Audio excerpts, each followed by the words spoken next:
Amigos, muito boa tarde a todos vocês, saudações rubro-negras. Então essas são as 5 mais importantes notícias do dia, elencadas por mim, com o objetivo que vocês debatam comigo. Vou proceder às análises e vocês deixem os comentários de vocês aqui nesse vídeo. Meus amigos, ontem o Fluminense perdeu para o Criciúma de 2-1, primeiro jogo das oitavas de final da Libertadores. O nosso é amanhã, por isso você aí, companheiro rubro-negro, deve estar pensando assim: mas o que eu tenho a ver com isso? O jogo do Flamengo é amanhã contra o ABC, às 20 horas no Maracanã. Não.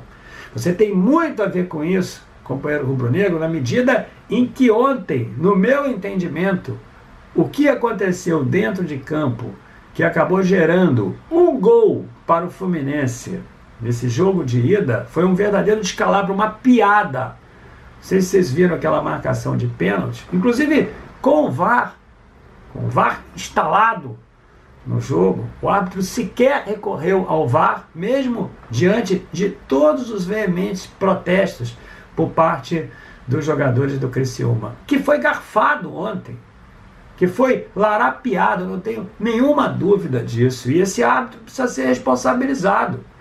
Por que eu digo isso? Porque, claro, se você tem adversários mais fortes na competição, ainda que o time do Fluminense não seja um dos grandes favoritos para poder conquistá-la, é óbvio que você quer justiça no futebol. E esses times pequenos são sempre prejudicados. E depois vem dizer que é o Flamengo, aquele que é o querido das emissoras de televisão, aquele que é o querido das mídias e que é sempre beneficiado pelas arbitragens. O Fluminense, através da sua diretoria, sempre reclama substantivamente do Flamengo. E, no entanto, ontem acabou passando por uma situação de ter sido beneficiado em função da irresponsabilidade desse árbitro. Pergunto a vocês aqui, o que é que vai acontecer com esse árbitro?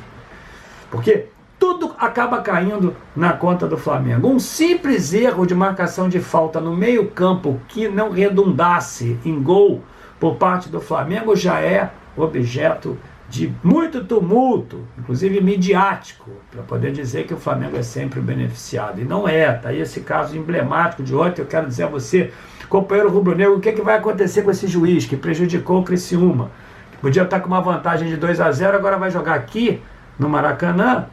Claro, ganhou de 2-1, ainda está em vantagem, mas e se essa conta de gols aqui no Maracanã acabar favorecendo o Fluminense e esse gol marcado para o Fluminense lá fizer falta nesse cômputo com relação ao Criciúma? Como é que vão ficar as coisas? E aí depois o Flamengo é sempre aquele beneficiado. É inacreditável, meus amigos, é muita condição de óleo de peroba no rosto desses dirigentes do Fluminense que sempre reclamam muito da nossa instituição. Meus amigos, é o seguinte: o Flamengo levou um prejuízo de 300 mil no jogo passado lá em Brasília. Verdade que foi um jogo emblemático, volta do público foi muito importante, mas o Flamengo gasta muito para jogar lá em Brasília.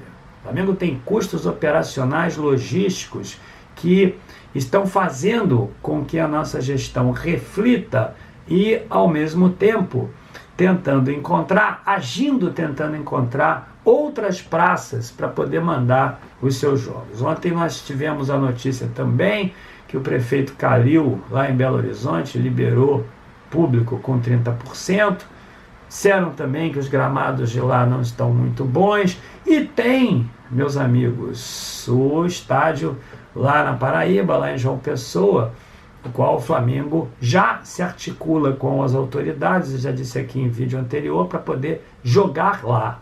Enquanto isso, os dirigentes do Flamengo se digladiam com o prefeito da cidade do Rio de Janeiro, que até agora não liberou o público aqui. Teve até uma troca de farpas entre o Braz e o Eduardo Paes, que é o prefeito, que, no meu entendimento, meus amigos, talvez o Flamengo tenha sempre sido assodado com relação à volta do público nos estádios. Eu acho que nós realmente temos que ter seguranças, mas eu pergunto a vocês aqui: se libera para a Copa América, se libera para a final da Libertadores, e as condições pandêmicas eram ainda mais graves, por que não vão liberar paulatinamente a presença de público aqui no Campeonato Brasileiro? Eu não consigo entender. Aí o Marcos Braz, em cima de um post do prefeito Eduardo Paes, dizendo que as condições estão melhores, tudo isso lá no Twitter, né, aquela troca de farpas entre os dois. O Marcos Braz disse assim: olha, prefeito, então se espera realmente que a Secretaria da Saúde, em nome da ciência, aprove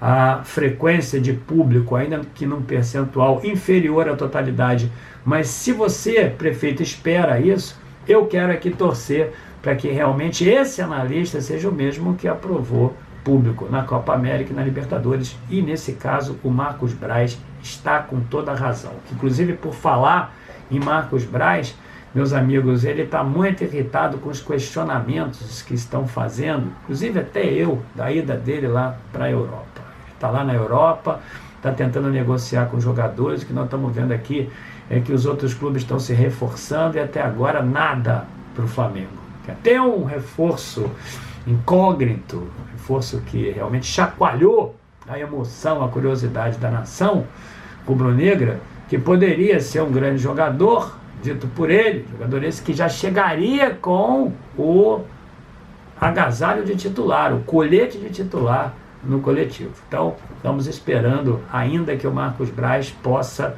de fato, concluir essas negociações. E o Marcos Braz, questionado inclusive pela mídia, ontem também trocou farpas. O Marcos Braz, essa semana, realmente não está tendo folga. Lá na Europa, ele está lá, mas o sistema nervoso dele está muito apurado, né? O companheiro Marcos Braz, bastante questionado, e eu acho que esses questionamentos são válidos mesmo. Ele está lá, é representante do Flamengo, e a nação quer reforços, a nação quer saber das contratações, uma vez que nós só vendemos jogadores. E ontem, inclusive, meus amigos, saiu uma notícia, uma especulação, acho que agora à tarde foi desmentida, ou seja, que houve apenas um aceno preferencial por parte do técnico do Everton com relação ao Gabigol. E aí muitas especulações já diziam que o Marcos Braz estava lá também para poder vender o Gabigol. E aí, meus amigos, é o seguinte: vender o Gabigol é pedir o impeachment do Landim lá na Gávea. Não podemos aceitar isso. Em hipótese alguma, já perdemos o Gerson, perdemos o Gabigol. Também é melhor sair das competições e não participar. Então, o Marcos Braz, que está lá, tem que trazer jogadores. E não pode, de maneira alguma, por mais que necessitemos completar aquilo que foi estimado no planejamento estratégico do clube esse ano como geração de receita com venda de jogador, tudo porque ano passado nós não ganhamos as competições e não faturamos, mas por mais que nós necessitemos dessas cifras, não pode vender o Gabigol.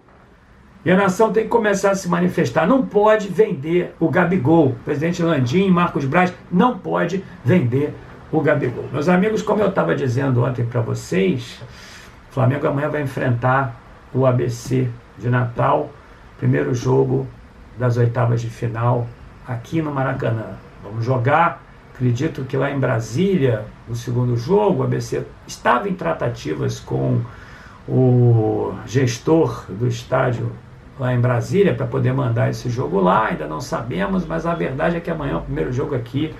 E aí se estabelece, claro, uma controvérsia sobre quem o Renato vai escalar dentro de campo, se vai poupar jogadores ou não. Lembrando a vocês que no domingo nós temos um jogo importante contra o Corinthians, lá no Itaquera, no estádio do Corinthians, e que seria, claro, um jogo teoricamente mais difícil, mais complexo do que esse de amanhã. Mas o ABC, meus amigos, de Natal, independente de contra quem tenha jogado, tem uma estatística que lhe é bastante razoável nesses últimos 10 jogos, tem 63% de aproveitamento. Em 10 jogos, ganhou 6 vezes, empatou uma vez e perdeu 3 vezes. Fez 19 gols e sofreu 10, ou seja, tem um saldo favorável de 9 gols. Uma equipe que realmente faz gols, se tomou 10, é uma equipe que naturalmente deixa alguns espaços também, salvaguardadas as devidas proporções dos adversários que o ABC tem enfrentado. em divisões inferiores ao do Flamengo, o ABC também não está na Libertadores, enfim, mas independente de qualquer coisa, é uma estatística que precisa ser levada em consideração, e o Flamengo amanhã tem que jogar com muita seriedade. O Renato precisa ser muito inteligente para saber quem é que ele vai poupar, muito inteligente para poder ganhar esse jogo descansando, para poder entrar com intensidade total contra o Corinthians no domingo, porque nós precisamos dessa vitória para que nos recuperemos no Campeonato Brasileiro. Lembrando a vocês que nós temos um retrospecto muito favorável nesses últimos jogos contra o Corinthians, lá no estádio deles, inclusive até com goleadas. É verdade que estatística não define jogo, estatística não é determinante, mas é um dado importante para que nós possamos ter mais confiança no desempenho da nossa equipe. Meus amigos, queria pedir a vocês para comentarem esse vídeo, essas informações, essas análises muito rápidas,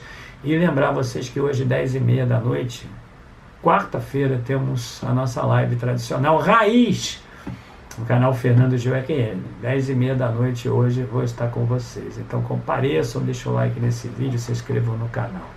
Saudações rubro-negras a todos vocês.